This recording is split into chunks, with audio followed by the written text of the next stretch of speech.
Education is a right. Education is a right. President Joe Biden introduced his student loan debt relief program in August, but has been held up in the court for months due to Republican pushback.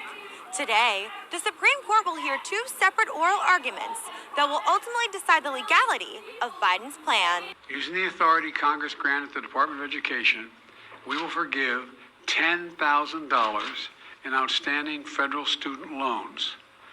In addition, students who come from low-income families, which allowed them to qualify to receive a Pell Grant, will have their debt reduced $20,000.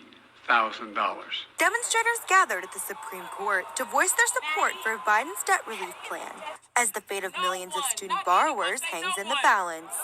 No one should have to have their wages or their taxes garnished because they pursued a higher education. But Republicans have hit out against Biden's debt relief plan with claims that it is a misuse of federal funds and that it wouldn't be fair to those who don't hold student debt.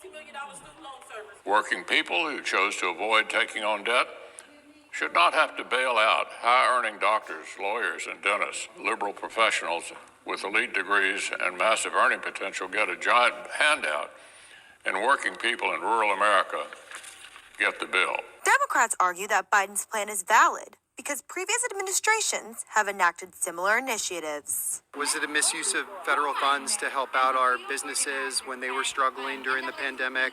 Is it a misuse of funds to give a tax write-off to people who own homes? No, and it's not a misuse of these funds to make sure that our young people can be successful and achieve their dreams. We are here today because President Biden has the legal authority to cancel student loan debt.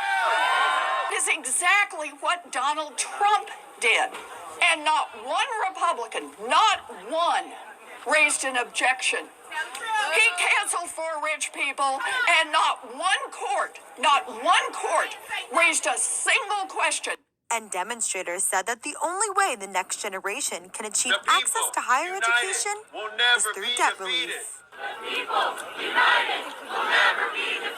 I know I'm going to continue to my master's degree, and I don't know if that'd be possible if this relief, wasn't put in place. So hopefully opening up the door for more Latinas and women of color in STEM field to feel like it is a possibility to move on. It is adding up more and more as I go along, and I know that I want to go further with it because I really want to be a lawyer.